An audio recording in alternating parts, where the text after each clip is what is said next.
LeBron James maagang nakita na NBA material si Bron James. Pagkakaiba ni JJ Redick at Darvin Ham, ramdam ng mga players, at Stephen Curry inamin ang dahilan kung bakit siya pumirma sa Warriors. Nakompleto na ang trade ni Karl Anthony Towns papuntang New York Knicks. Sa detalye ng trade mula kay Bobby Marks ay makukuha ng New York Knicks si Karl Anthony Towns mula sa Minnesota Timberwolves kasama ang draft rights ni James Nagy mula sa Charlotte Hornets. Samantalang mapupunta naman sa Timberwolves si Julius Randle, Donte DiVincenzo, Kate Bates-Diop mula sa New York Knicks at ang 2025 top 13 protected pick ng Detroit via Knicks. Makukuha naman ng Charlotte Hornets ang 2025 second round pick either mula sa Denver Nuggets or Sixers via Timberwolves, 2026 second round pick mula sa Warriors via Knicks, 2031 pick mula sa Knicks kasama na sina Daquan Jeffries, Charlie Brown Jr. at Dwayne Washington sa isang sign and trade mula sa New York Knicks kasama ang 7.2 million cash. Definitely ang trade na ito mga amigo on papers ay pabor talaga dito sa New York Knicks na gustong manalo ng kampeonato, at ayon mismo dito sa ESPN analyst na si Kendrick Perkins, si Karl Anthony Towns ang missing piece para manalo ng kampeonato ang Knicks. Pinuri niya ang naging performance ni Karl Anthony Towns sa second round ng playoffs kontra Denver Nuggets kung saan na-outplay daw nito si Nikola Jokic. Talagang offensive threat itong si Towns dahil sa kaya nitong tumira sa labas, may low post-up moves at may jump hook pa, kasama pa ang turnaround shot mga amigo, at higit sa lahat, nag-i-improve daw ang kanyang depensa. Sumasang-ayon ba kayo mga amigo sa sinabi nito ni Perkins na si Towns na lang ang kulang para manalo ang Knicks ng kampeonato? Shocking talaga ang trade na ito mga amigo, kaya naman sa media day ay isang superstar na palaging napapasama ang pangalan sa trade rumors na posibleng ma-trade din walang iba kundi si Jimmy Butler.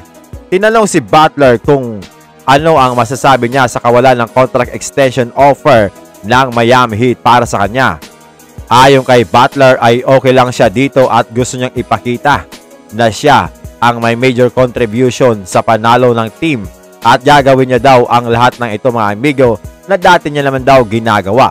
Gusto niya daw maglaro ng marami at manalo gaya lang sinasabi ni Pat Riley para daw maging masaya ang lahat, at bukod pa doon sinabi niya rin na ang contract extension ay isa lamang karagdagang dolyar sa kanyang salary. Tinanong din si Butler kung gusto niya maglaro sa ibang team this coming season. Ayon kay Butler ay hindi naman daw. So kahit ganyan ang mga binitawan na salita ni Butler na gusto niya talagang patunayan ang kanyang sarili, ay hindi natin masasabi na talagang safe na siya sa Miami Heat. Speaking of extension, ipinaliwanag ni superstar Stephen Curry kung bakit mahalaga para sa kanya ang pagpirma sa Warriors ng 1-year $62.6 million contract extension na magpapanatili sa kanya sa team hanggang 2026-27 NBA season.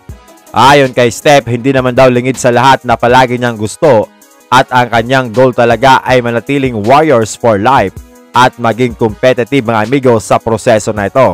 Well, matutuwa talaga dito ang mga Warriors fans dahil sa kabila ng mga rumors bago siya pumirma ay nanatili pa rin si Steph sa kanyang team. But time will tell kung talagang hindi siya papakawalan ng Warriors kahit na humina ang kanyang laruan. Samantala, ang father and son duo ni LeBron at Bronny ay aasahan na daw na makikita natin sa opening night.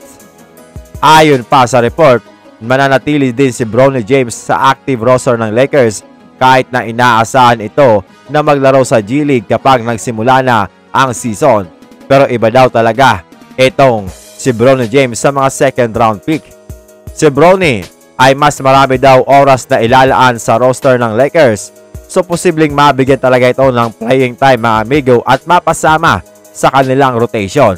Marami ang nagsasabi na dapat daw sa G League muna manatili si Bronny para ma-develop ang kanyang skills, kasama na dyan ang NBA legend na si Magic Johnson na nagbigay ng advice kay Bron James na sabihan niya daw ang kanyang ama na si LeBron na sana ay paglaruin ito ng buong season sa G League para mas ma-develop pa ang kanyang skills. Samantala, inamin naman ni LeBron James na alam niya daw na special talaga itong si Bronny at NBA materials simula pa ng 5 years old ito. Equivalent ni LeBron James sa Spectrum ang pangyayari kung saan kinuha ni Bronny ang rebound at nag-drive ito ng coast to coast sa ibang mga batang katulad niya at sabay layup ng bola. Tiningnan niya daw ang kanyang asawa at sinabing special talaga ang kanyang anak. Hindi naman makapaniwala ang kanyang asawa pero sabi ni LeBron, nakita niya na daw ito dati mga amigo. Marami ang hindi nagustuhan itong si LeBron at Bron James dahil marami ang naniniwala. Lalo na ang mga haters na nakapasok lang daw si Bronny sa NBA dahil kay LeBron. Time will tell kung ano talaga ang magiging future ni Bronny James sa NBA. Samantalang maganda naman ang feedback ng mga players sa kanilang bagong coach na si JJ Redick. Ayon kay Dilo, may structured o sistema talaga si Redick na pinupush at ini-implement. Hindi daw gaya dati last seasons na wala. Well, talagang patama ito kay Darvin Ham mga amigo. Maging si Cam Reddish ay sinabing nakafocus daw sa detalye ng laro ang kanilang bagong coach, hindi kagaya ng dati bagamat ayaw niya naman daw magkumpara.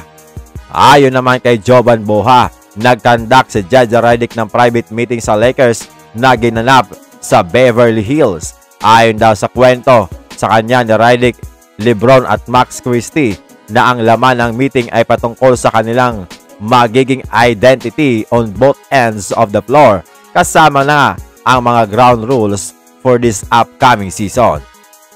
Malinaw na in-identify ni JJ Redick kung ano ang gusto niyang approach sa team at magkaroon ng maayos at malinaw na communication sa pagitan niya at ng mga players bago pa man magsimula ang preseason.